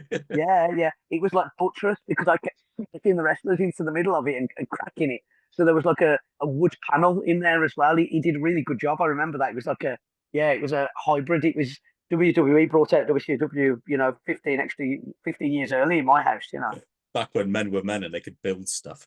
Yeah, he disappeared in his shed and came back a few hours later with a new ring, and I was just so pleased. It'd be good if you put like a layer of foam on it so you would stop smashing it. Yeah, no, his idea was just to make it wood, so So you get splinters. Yeah. Oh, it was standard and varnished. He did it right. Oh wow. Yeah. There's a couple of modern day companies that make Galoob style action figures that fit in perfectly with them. When you win the world NWA World Championship, we'll have to push for you to have a toy. Right? Yeah. I can do a campaign for that. Yeah. Belt accessory. Yeah. That looks like the old WCW title, though. Yeah. You better look. Yeah. I could just go to a car boot and find the belt. That's fine. And when you win it as well, like the way Cena had his spinning belt, you should ditch the original NWA title design and get the WCW Galoob belt. Can you imagine like a full size? But it's just made just of says rubber. WCW on it as well. Yeah, with like little florets on it, wasn't it, or something? Yeah. Just drawn on. Yeah. No, I'd wanted to, like Honey, I Shrunk the Kids, we could just enlarge one. Yeah. Like it'd be really heavy, wouldn't it? This thick rubber thing. Yeah. There's probably a market there just to have them made and sell them. I'd buy one. Ah, good business talk. Yeah. Yeah. So one question: do you know, Mad Dog Max, how many title reigns there have been for the NWA World Heavyweight Championship? Do you know what? No, I do not. I have no clue. Please tell me you've got that written down, because that's one of those questions that'll do my head if you don't. I do have it written down because I researched it. I've done some research this week. There has been 102 reigns. I thought that would have been much more. That's interesting. So you, sir, could be the 103. 103. I'll get it tattooed on my head and everything. Yeah. And then find out Martin's made a mistake. Yeah, no, you're actually 104, Matt. No, we've got laser removal now, lads. It's fine. Don't worry about it. 103. No, I thought it was going to be in the 200 or 300s just because of the indie years and all the kind of 2-week reigns that were involved. But I suppose there's a lot of long reigns though. Yeah, I was just about to say that. Yeah, Race had it for a long time. Flair had it for a long time before. Yeah. Oh God, yeah. I dread to think how long he had it. Yeah. True. I suppose they kind of average it out, don't they? Nick Aldis had it for a long time, right? Even in recent years, I think he had like some lengthy reigns. Yeah, and I don't think Latimer's runs very short, is he? I think he's had it a good length now. A few years, maybe. Yeah. Maybe coming up on that. Yeah. Fair play. Here's a weird one. I wonder if in those reigns they count any of the WCW International title runs, or whether that is that the definitive bleater. Yeah, because WCW recognised it as the NWA belt, didn't they? In that sense, in their heads, that was the continuation of the lineage. But there was a definite point where it was NWA title, and it was still the NWA title, but they called it the WCW title. Yeah. And I think when Flair left to WWF, that's probably when they separated. Right, okay, yeah. Because the NWA did their own tournaments, crown a champion, and WCW did their own match, crown a champion. Yeah. It was confusing as well, though, because the international title and the world title, weren't they the same belts as well? No, I don't think they were. I think the international title looked a bit different. It wasn't the big gold belt. It was a different one. Oh, okay. Because I've seen pictures of Rick Rude with the big gold, and he never held the big gold, did he? So I'd have to look into that. That could be house show anomaly, so couldn't it? No, wait. It was all over the place, wasn't it? Yeah, I think the international was the big gold at one stage. I could be way out. I could be out there. It could be one of my weird Lex Luger narcissist Galoob action figure transmogrified memories. But I seem to remember Rude holding the big gold, but he was the international title. I don't know though. That could be, I'm looking now, and there's multiple images of Rick Rude with that big gold championship. Yeah, and he never held the WCW world title, did he? That might have been the international, and then he might have changed it, because I think there was a point when they had two. It was big gold and a different one. Yeah. But neither of them were the NWA, maybe. That's right. Yeah. There's many pictures of Rude holding. I've seen them, but I remember going down a rabbit hole at 3 a.m. one morning as to why he held it, because I was very aware that he was never WCW champion, if you know what I mean. And the horrible thing about a 3 a.m. rabbit hole is that you're always quite drunk as well, so it's hard to remember the next day. Yeah, that's like I've got a foggy memory about Rick Rude. Yeah, I've researched this, and for 4.5 minutes I was an expert on it, but no Yeah. longer. Yes, yes. No, Rick Rude. I don't think he was ever a recognised world champion, was he? The international belt wasn't even that. I didn't know that. He Yeah, did feud with Ric Flair over a belt in yeah. '93. But I'm sure that was the international. I'm sure of it. I You're could be wrong. right. Yeah, he's on the list of guys International. that never held the world title that should have really. Early and it's also '90s, WCW is a very confusing place. for even the people that were running it, let alone Yeah. people like us now looking back on it. Yeah, yeah. Rude's in my list of guys that should have been world champion. And I'll go off on a side tangent if you've got a minute. I get quite angry when people like include people like Mr. Perfect in that list because I'm like, no, he was a world title. He was the AWA world champion. So was Rick Martel and people like that, you know. Yeah. But there is a definitive list of guys that never held a world title, and God, they should have. You know, I put Piper in that list and Jake Roberts in that list, and I know that they now paint it and go, oh well, they didn't have the belt because they didn't need it. I don't care, they didn't need it, they deserved it. You know. Am I experiencing a Mandarin effect here? Was Piper not world champion? Piper never held a world title. No. He didn't beat Hogan in '96 or anything. He Or did, that just but wasn't for the title. He beat him. It was non-title, and it was screwy really because they sold it as a title match, and then when he won with the sleeper, they were like, "Oh no, it's a non-title match." That was equally as confusing era as the early '90s. That was a tenable little run and could have been handled a lot better. And I've got to be honest, I'd have put the belt if I was booking. I'd have put the belt on Piper, if not just for a month, you know, because he beat Hogan clean. Why wouldn't you make it for the belt? Can you tell I'm angry about this still? No, Because they wrestled at Starrcade as well, didn't it? It's Halloween Havoc and Starrcade. They wrestled twice. They could have easily done one and then dropped it back again. Just a bit of to and fro. '96 Starrcade. Not yeah, that's it. I just assumed. No. Assumed he had won the title. Wow. No. I think the reason they give now, and I think a lot of this is retroactive, in my opinion. They say they didn't put the belt on him because they were unsure he'd ever put it back on Hogan, which I do agree. I get to a degree, but surely some contracts could have been signed and some handshakes could have been made. You know, you make an agreement beforehand. But yeah, if you ask Hogan about it now, which, you know, you could get any number of different stories. I think the consensus is he didn't put the belt on him because he didn't believe that Piper had ever put it back on him. I think that's the deal. Okay. He was notoriously difficult to do business with, I think Piper was. Yeah. God bless him. One of my absolute favourites. Okay, I'm learning. I just assumed Piper and Rude had been WCW World Heavyweight Champions. So Rude was the international, had the big gold belt, other championship. Because Mattel have released recent toys of Rick Rude, and it comes with that championship, and my head's just gone, yeah, that's right. Yeah, but that's that confusing era we're talking about, because I imagine that those guys, they might not be the biggest wrestling fans in the world, but if they put Rude in a search engine, they'll get the pictures you just got up of him holding the big gold on in many different items of gear, so you can understand why they'd assume it, you know. But was that World Championship later the WCW World Title anyway? So lineage-wise, it says that existed from '93 to '94. That specific belt, but he also held like the weird Universal one. title and shit like that. He held the weird one that was more circular as well, and that was their World Championship, but without being the World Championship. Yeah, right? because again, going back to that confusion, I think they realised that the big gold should be the world title, so it got switched in and out. I'd have to do some research to answer you properly, but I know there's a lot of confusion and nonsense involved. That's a deep dive in itself, right? Maybe we should go back and just work out the title lineage of early WCW. Jeez, man, yeah, we need some more boppings on it and a computer system and people in white coats to get that right. We'll run it by Patrick. He's a historian who's written a book and stuff. Oh, okay. Yeah, he probably already knows. Yeah, he'll make us all look stupid. Yeah. Sorry, guys, taking us down that rabbit hole. No. We go on the rabbit holes all the time. Oh, yeah, basically what we do. Oh, right. Okay. Fair enough. It's great learning. Yeah, no, we've learned all sorts. Yeah, just from rabbited. Yeah. Tom Zenk and all that. Oh, the V-Man. Yeah. That era of WCW, I can recant a lot of it. He was Flying Brian and the Z-Man, wasn't he? That was a decent team, to be honest with you. Yeah.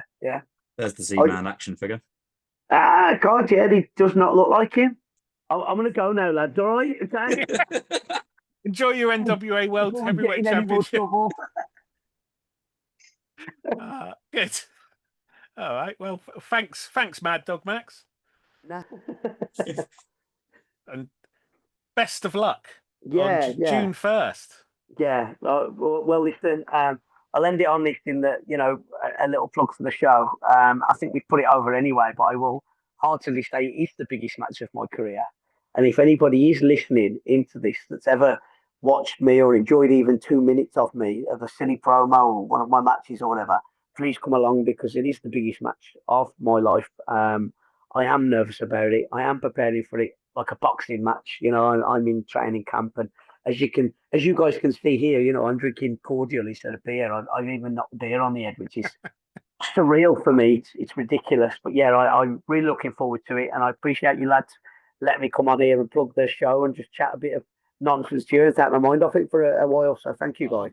No, Thank you thank for you. coming. Yeah, thank you. And that's at Darlaston Town Hall, June 1st. That's right, yeah, in the heart of the Black Country, June 1st, 4 o'clock. So if you're nearby, get Yeah. yourself down. Come and see me. Yeah. Or come if you're and far away, make the effort to travel. get on the coach. Yeah. There you go. Yeah, all right. So I'll see you there. Then, lads. Bye. Great to hear from Mad Dog Max there. Yeah, I like Mad Dog. I hope he wins. I really hope he tries hard and wins that NWA World Heavyweight Championship. Yes, that'll be a nice one, won't it? Did I And ever then- tell you the story about when me and him ran away from a drug dealer? No, I don't think so. No, story for another time. Okay. Where was that? NWA. In Jersey? Yeah. Okay. All right. Well, one thing we can do now then. So the first 2 episodes we ranked each series. I ranked each series, and you fully agreed with series 1 and then completely disagreed with series 2, pretty much. Right. Together, let's decide our top 5 from the entire line. Ooh, okay. And I don't know what best way to do this, but I'll throw some names out. I'll start with 5. Shall I give you my rundown, and when you want to interject and go, absolutely fucking not, mate, we'll have a discussion. Yeah, let's do that. Right. Okay. I'll start with 5. I think I've got them in my head. Worst to best, right? So 5th best in the entire line, I'm going with Series 1, Barry Windham in the black. Okay. Solid toy, wish he had knee pads, great to play with. Ranked very highly in Series 1. I think we ranked it 3rd or something. Yeah. Happy with him being in amongst the top 5? Yeah, I'm happy with Barry. Yeah. 4th? I reckon Big Josh. Okay. See, I think I'm a similar wavelength. I don't mind Big Josh being 4th. Okay, so you like him? Yeah. Okay, 3rd, I have to go El Gigante. No, okay. Would you boot him out completely of the top 5? I think I would boot him out. Where would he be in your... if you were ranking the entire line, where would he be? Is he the worst? He can't be the worst figure. He's not the worst figure, but he's not a wrestler I ever cared to watch, right? So that doesn't help him at all. The toy, I mean, I say it looks biff, but he looks biff. So in that sense, it's good, right? Yeah. But he's really big. That's a good thing. Yeah. I don't know. His pose is a bit rubbish to play with. He can only just lift people up by the head and then drop them gingerly, I guess. There's not much to it. He wouldn't be last. He would be lower middle, I would say.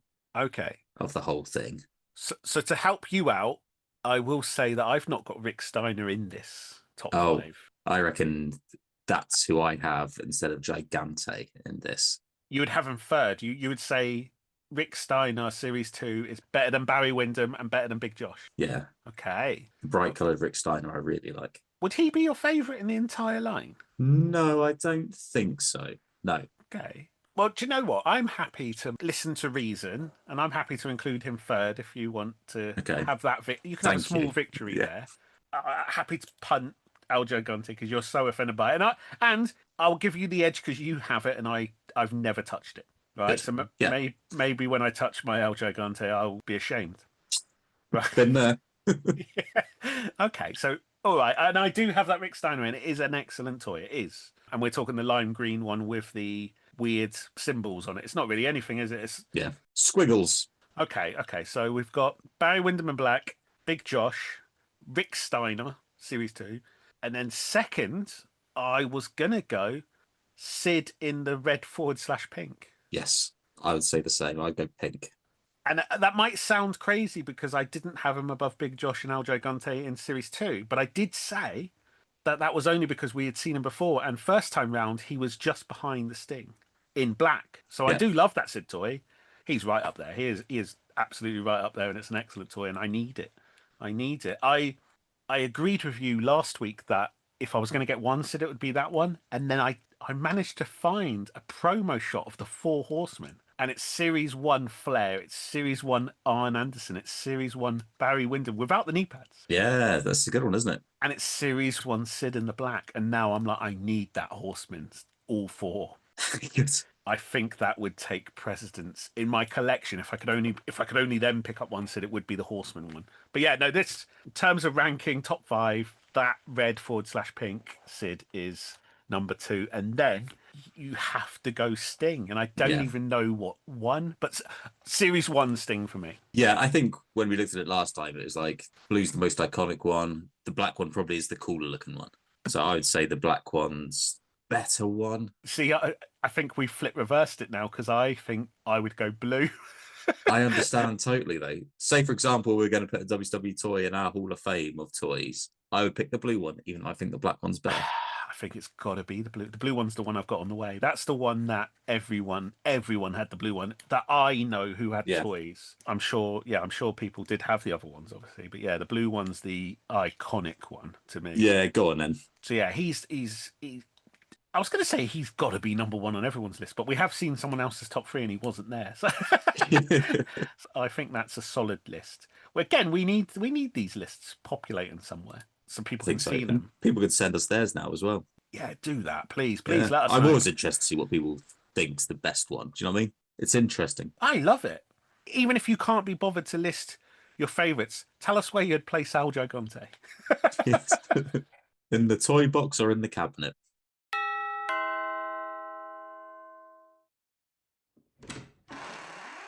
Oh, look, it's Patrick. Interrupted again. Oh, hi, Patrick. I love having guests. Come on in and sit down, Patrick. Hello, lads.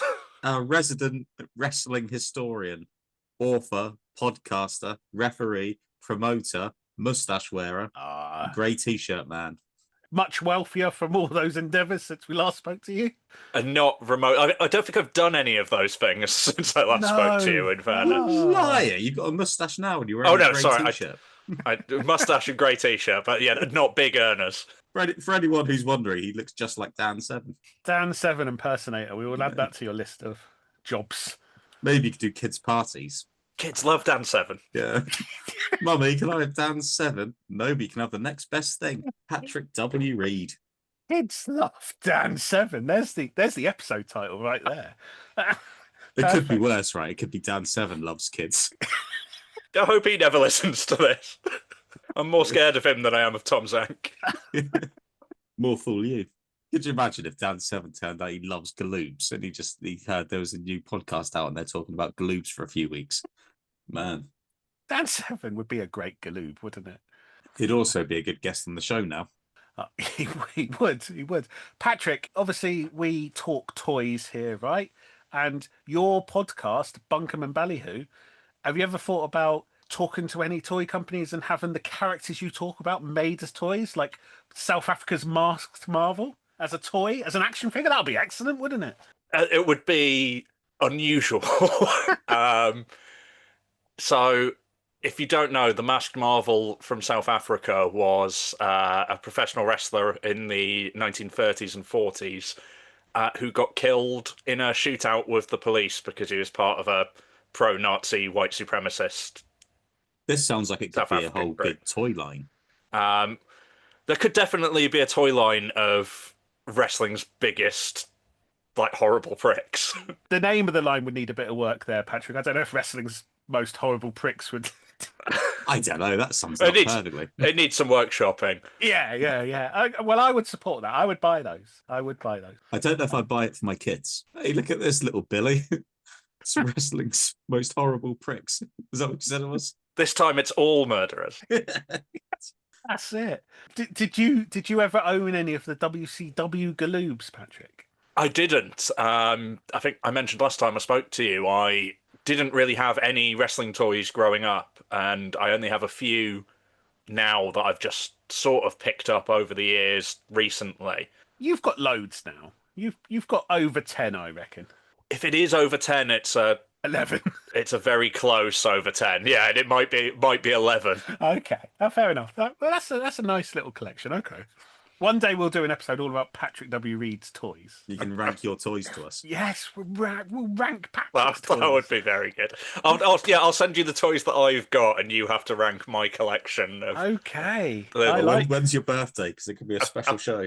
It's next month, but Oh wow! so you get to choose. You get to rank a Warlord Hasbro against a Jeff Jarrett and a Roddy Piper, a couple of the Terry Funks. tiny little Marvel Lucha Funko Pops. Oh, there you go. Now we're talking. It's going to be a hard rank. Yeah. You're not the first guest on today, Patrick. Earlier we were talking to Mad Dog Max. Oh, excellent. Hopefully future NWA World Champion Mad Dog Max. Hopefully, right. And we ended up talking about the WCW International Championship and the confusion surrounding the WCW World Championship and the NWA Heavyweight Championship, the lineage. And I was confused because I always assumed Rick Rude was a world champion. It turns out he wasn't, apparently. So, yeah, do you know anything about this? Can you shed any light on this? You're our only hope, Patrick. I can try. It is a very confusing situation. So you've spoken in the Galoob episodes already about Ric Flair leaving the WWF while he was WCW champion. Yes. At that time, the WCW title and the NWA World title were effectively the same thing. Okay. Because they just had been for so long. But when Flair left and WCW crowned their own new world champion, the NWA World title was separated from the WCW belt. Who was using which actual physical belt? So what were the NWA using at that point? Was it the big gold one, or was it the old one with the silver circle? I believe it was the big gold, because that's what ends up being the WCW International title, is the big gold belt. So you will have seen Rick Rude carrying that belt, but not as a world champion. So when does that show up, that belt? So when and why? So while WCW are crowning a new WCW champion after Flair's left, the NWA title remains vacant for a while and then pops up in New Japan. And Masahiro Chono becomes the NWA World Champion by winning the G1 Climax that year. So the NWA title basically stays around New Japan for a few months before... Now, this might be... I can't remember off the top of my head. It might be when Ric Flair fights Tatsumi Fujinami that maybe Fujinami had the NWA belt and Flair ends up with the NWA and WCW world titles. Okay. There's a unification match somewhere along the way. But in late 92, early 93, WCW leaves the NWA. Okay. And part of the reason for that is other NWA members weren't happy that they didn't have access to the world champion and that WCW were taping weeks worth of TV all in one block with their world champion and they had no control over it. So when WCW is removed from the NWA, they keep the big gold belt and that becomes the WCW International title because they can't call it the NWA World title anymore. When did they have a WCW World title again then? They had both effectively at the same time. Yeah. So the Sting I can picture the I replacement think, for Flair's title. I can picture that championship. It's like a smaller circular one, isn't it? Yeah, so I think Sting had that title while Rick Rude had the big gold. Okay. And they end up unified. And it's the same thing that leads the NWA to crown their new world champion, which they do in a tournament in Eastern Championship Wrestling, which is where Shane Douglas wins it and throws down the belt to declare the start of Extreme Championship Wrestling.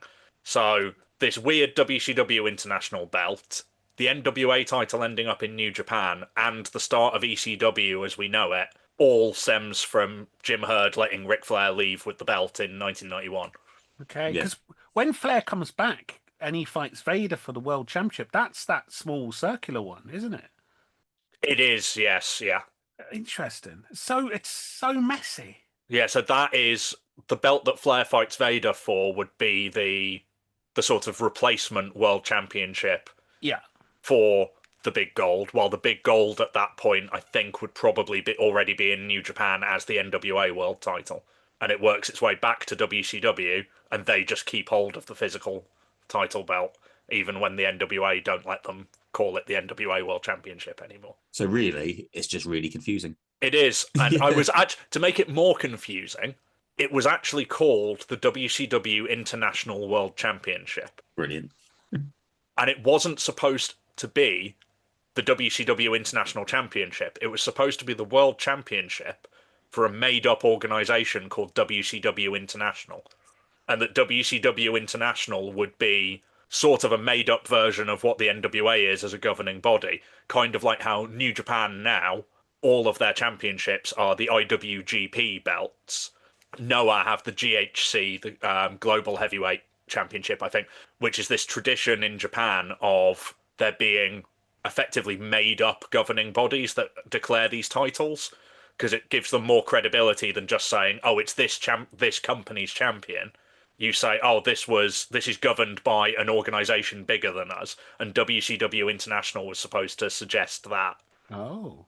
I would say the world and WCW should do that. World Championship Wrestling You'd think so. International.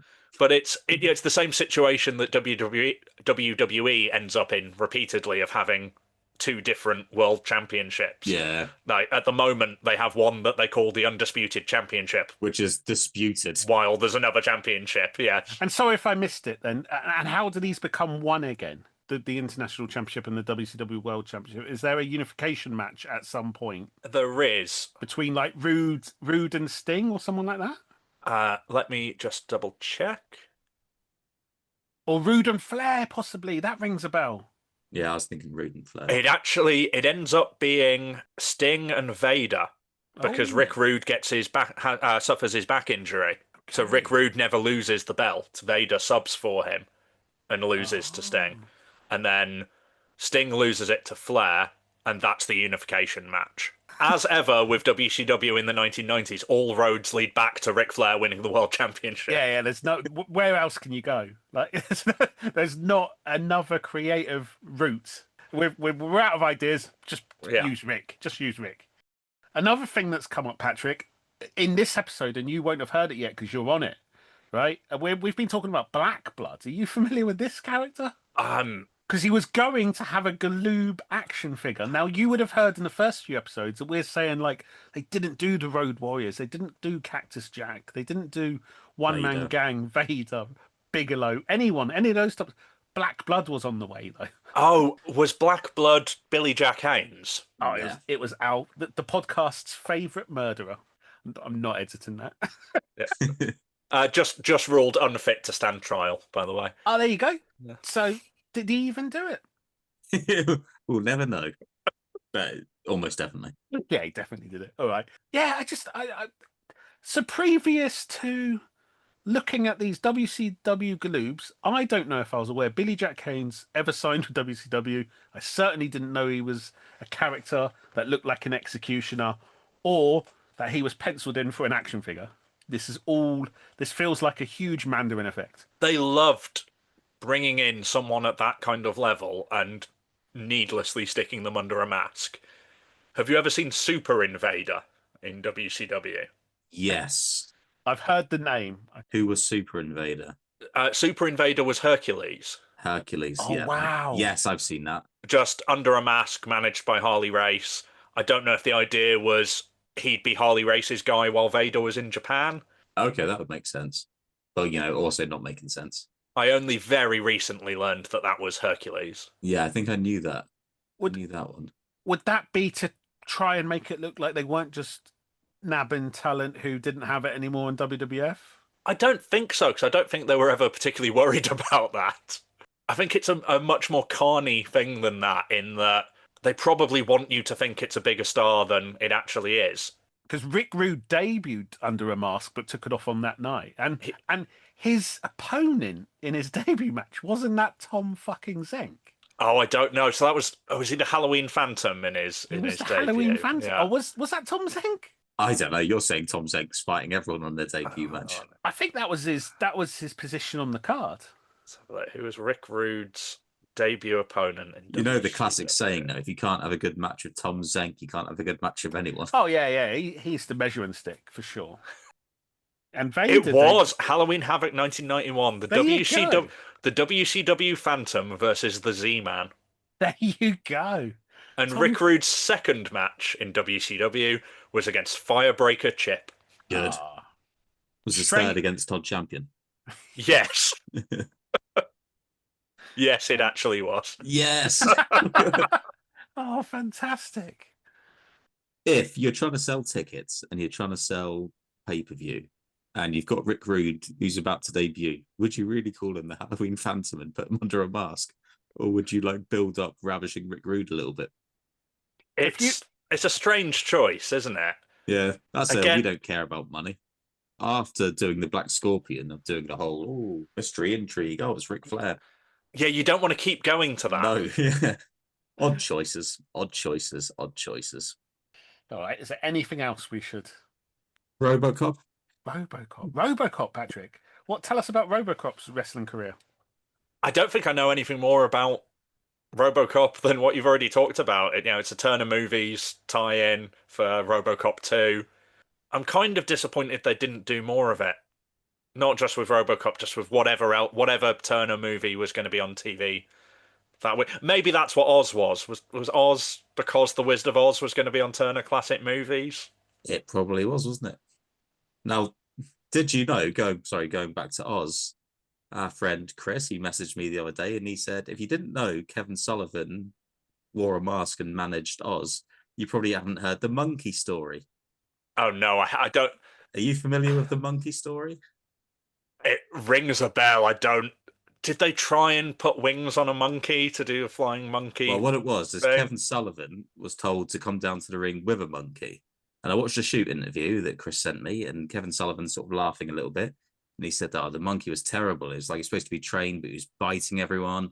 And then they had me put him on a leash and walk him down to the ring. Then the little bugger jumps off the stage, snaps his neck, and I'm just dragging down a dead monkey. Oh my God. Yes. It's quite horrific. Monkey killer, Kevin Sullivan. God rest his soul. We did, I suppose you wouldn't really know, but we've just talked about the upcoming Galoobs. As I say, Black Blood's one of them, PNU's Diamond Stud, and we couldn't work out why they've picked like rookie Scott Hall and PNU's.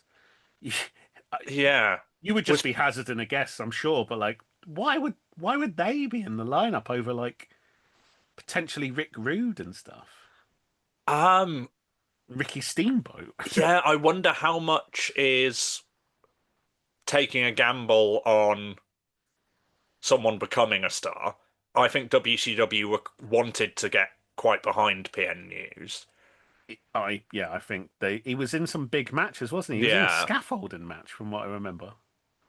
I wonder how much of it is toy companies looking at who might make a good toy without necessarily knowing their position on the card.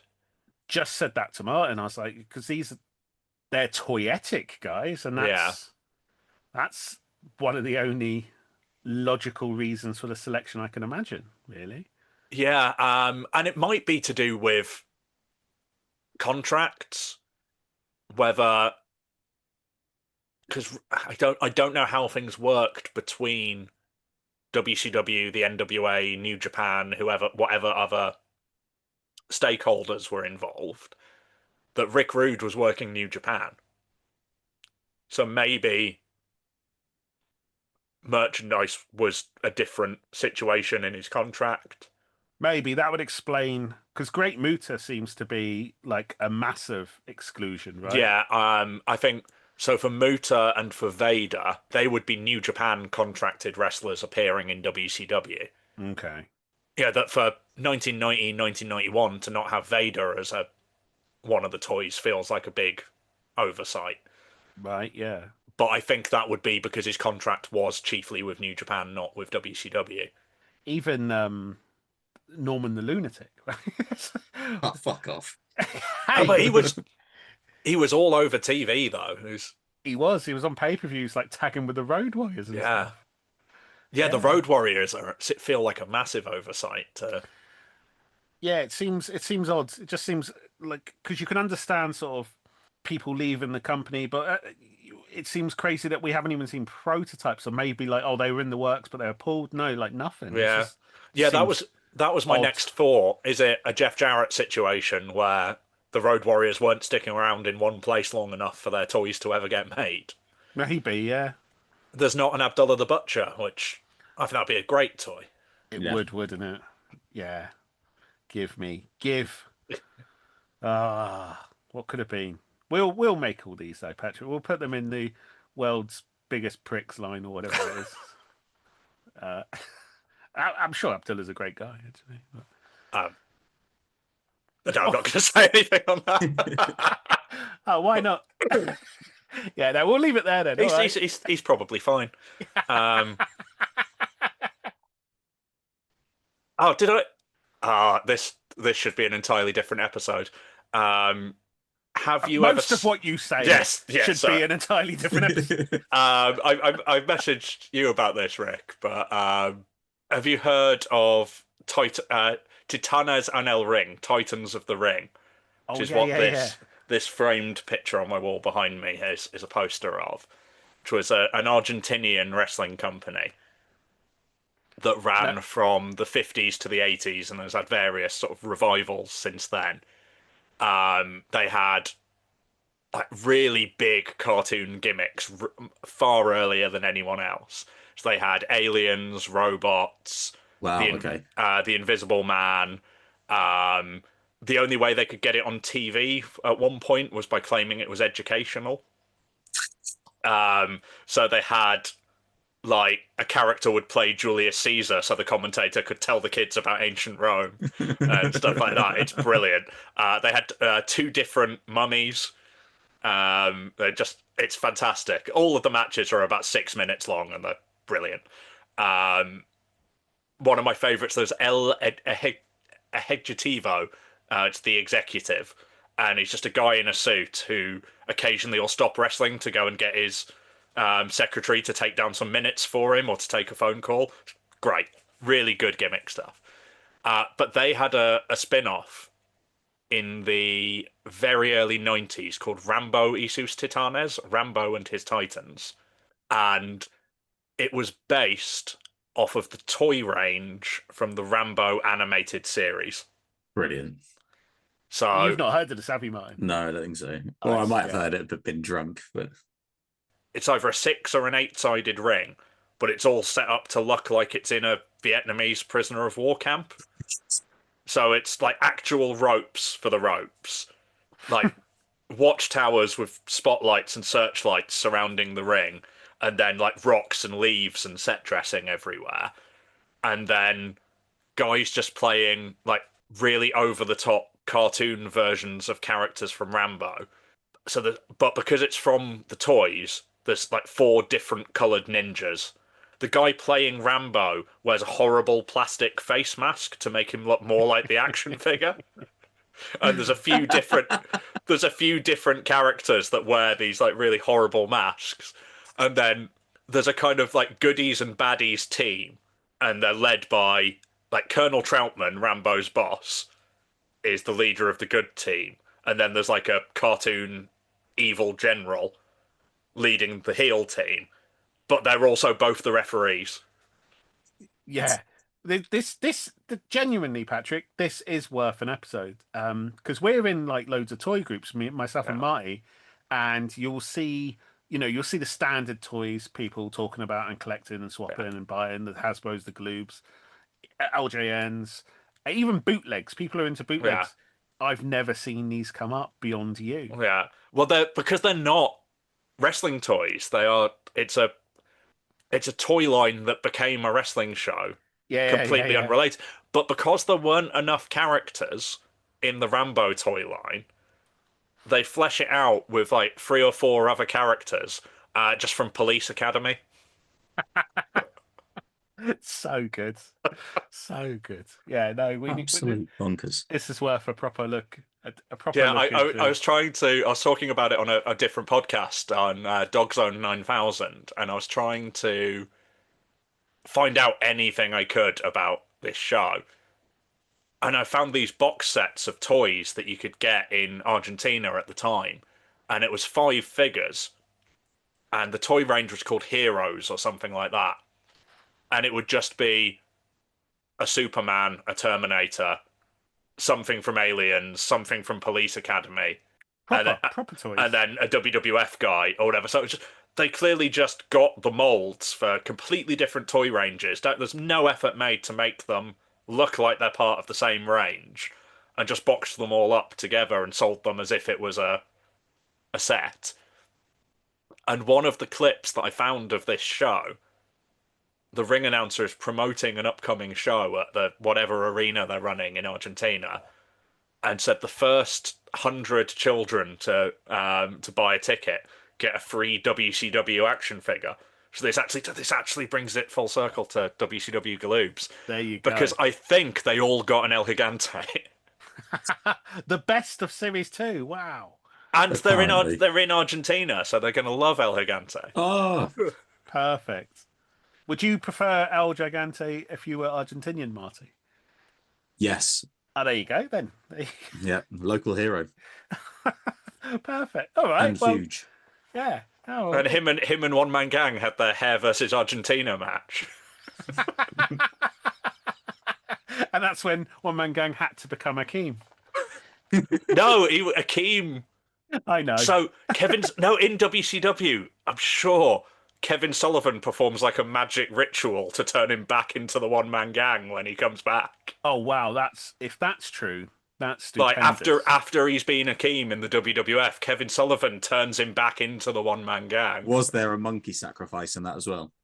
Let's assume that there was. And all the listeners should go and listen to Bunkum and Ballyhoo.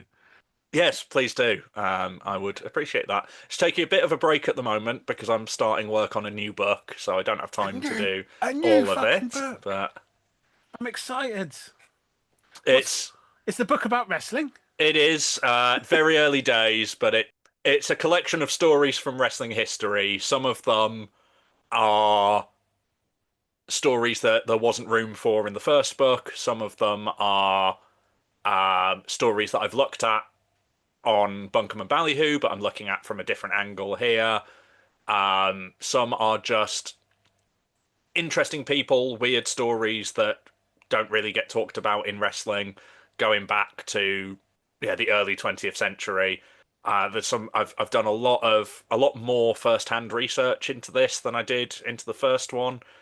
One of the strangest bits of research I've had to do was I had a nearly hour-long phone call with Kendo Nagasaki. Oh. Which was very surreal. Oh, no, that's exciting, Pat. There's probably some money in modern-day stories that you've heard gossip about, but you'd have to wait to release that one, maybe, because it would...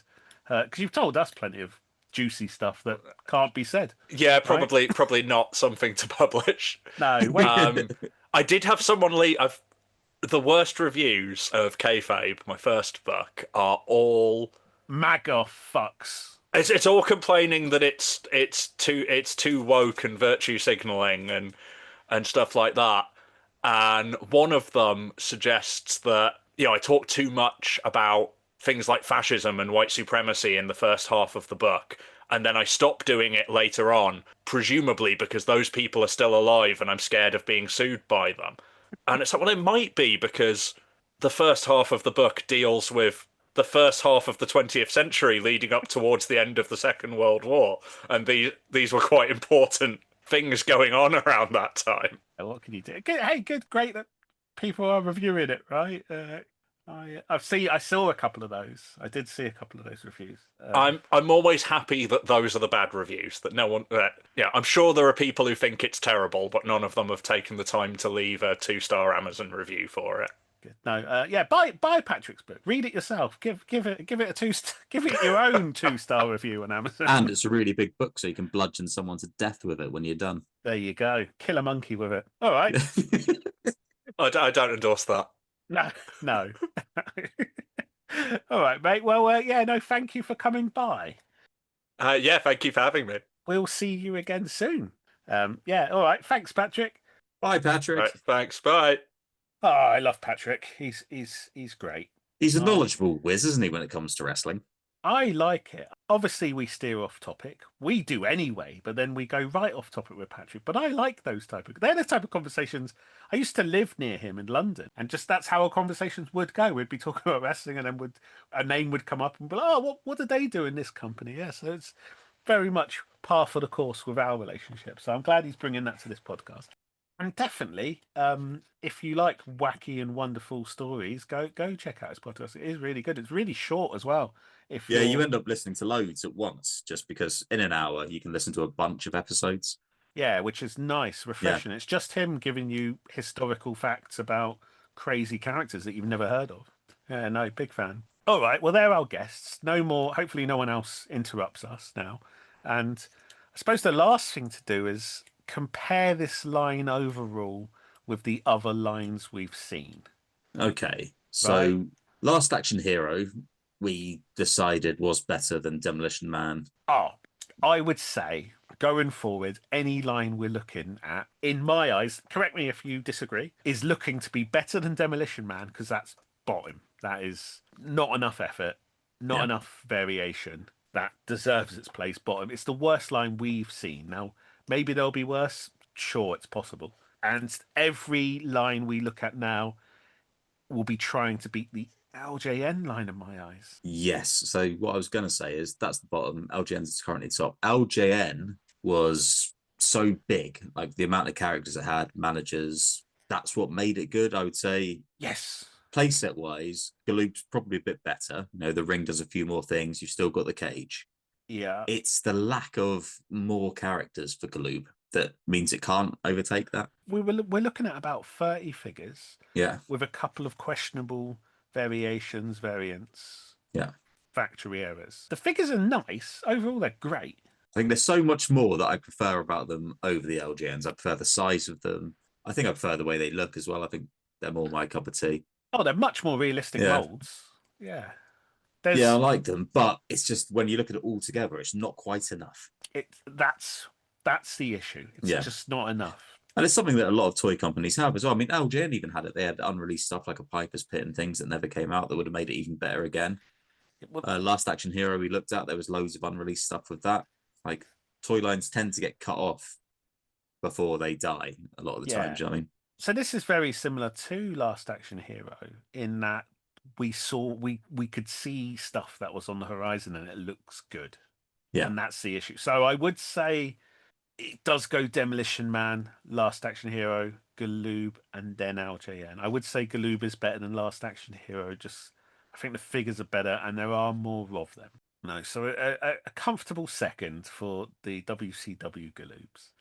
Yeah. Still blown away by the how much we enjoyed the LJNs because, full disclosure, you're trying to sort out a camera, right? But we do have LJNs that have arrived. Yeah. And we're both further impressed with how good they are. Yeah, they're massive though. They're massive. You don't like the see. As we've learned with my love of Hal Gigante, I like a big toy. Yeah, I mean that's fair. I just look at things and go, where the fuck are you going to put all these things? Like, that's just so big.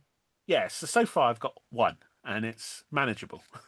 Imagine having like 70. Yeah, you're not doing anything with that. You just have to have it in storage. Well, it's still the line to beat, and it's going to be for some time. Well, what did we decide we're going to look at next week? James Bond Jr. We'll look at James Bond Jr. next week. Yeah, we're going to go into a cartoon and a random toy line. I can't wait. So yeah, no, it's good. Yeah, check that one out. All that remains then for this entire look back is the standard question. Okay. So you're in Woolworths. Classic Saturday. With your mum and your older brother, Darren, and it's his birthday. And he really wants Streets of Rage for his birthday. Okay, fair. Good choice. And your mum said, you can have it, but you have to go to the manager of Woolworths and apologise for breaking all those Galoobs that you fucking hated. And he's there, he's got the best intentions, but he gets there and he just can't do it. He can't stomach it, mate.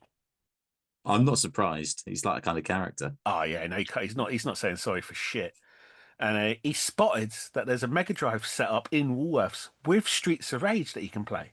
Oh, the little kiosk, the Mega Drive kiosk. Yeah, so he's gone there, right? He's spent about 45 minutes, completed it. Oh, Doesn't birthday even ruined. right. So he's done that. Don't need to buy it now. Birthday's not ruined. He can go back to snapping fucking galoobs, mate. So they're all there, right? Even the unreleased prototypes are there. The big ones, the watches, everything's there. But Darren is going to town on them, the little bastard. So you've got a decision to make. What are you taking home? Okay, I know. Your mum's like, bloody hell, Martin. I thought this day would be special for Darren, and he's gone and ruined it, hasn't he? He's completed Streets of Rage, so he's really happy, and now he's acting out Streets of Rage on your galoobs. I know exactly what I'm going to get, because after we recorded last week, I said to you, "Oh no, I should have got this." Yeah. It's Fabulous Freebirds with the sound box, so I can Okay. do the counting with the box. And I Okay. got the Fabulous Freebirds. Do you have a ring in this world, or you just want the sound box? I hope I've already got a ring. I'm hoping it exists. I was going to say ring. I was like, surely I would have got a ring already. Okay. Maybe I haven't. Maybe Darren's got a ring. Maybe he got in a temper and broke it. Okay. Well, he didn't spot that. I think he respects the technology involved in the sound box, so he didn't touch them, to be honest. He's Good. He's good like that. All right. Well, He is good like that. He does like technology. Yeah. No. What a lad. All right. Well, let's. Who's that? The fuck's that with Dan? Hello. Is that Hello, guys. It's Liam. is that our battle hook friend Liam? Oh, Liam, he can fuck off. Oh, yeah, what's he doing here? Here for the ranking. Being a good boy, not ranked by myself, so we can do it together. I don't want to rank with anyone else. Neither do I, mate. Do you imagine Liam came and started just ranking? We can't rank with him. We can't have 3 men Guys? ranking. He goes all out of sync. If we just be quiet, he might leave. Come on, guys. Let me in. Good work. Okay. Right, everyone. We'll be back next week for James Bond Jr. Yes. And hopefully no Liam. Guys? Bye. All right. Well, thanks everyone. Bye-bye. Guys, you there?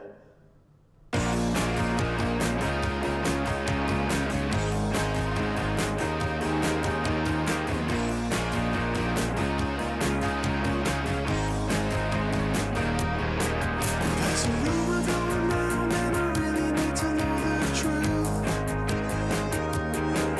I don't mean to cause any rows or start up any feud. My intent is not to cause offense, although I know that it's lewd. But it's time to climb down off the fence so we can conclude. Red Blue, what happened to your dick, dude? Red Blue, what happened to your dick, dude? Did it get stuck up someone's butt? Did you shoot it with a gun? Were you having too much fun in the sun on a really hot day? And did it just melt away? Were you being silly boy, playing with your steroids, thinking your ding-a-ling was where you should be injecting your juice? And did the thing just come loose? Red Blue, what really happened to your dick, dude? Red Blue, what happened to your dick, dude? Red Blue, what happened to your dick, dude? Red Blue, what happened to your dick, dude?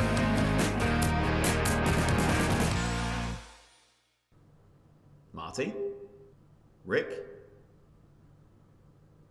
Come all this way.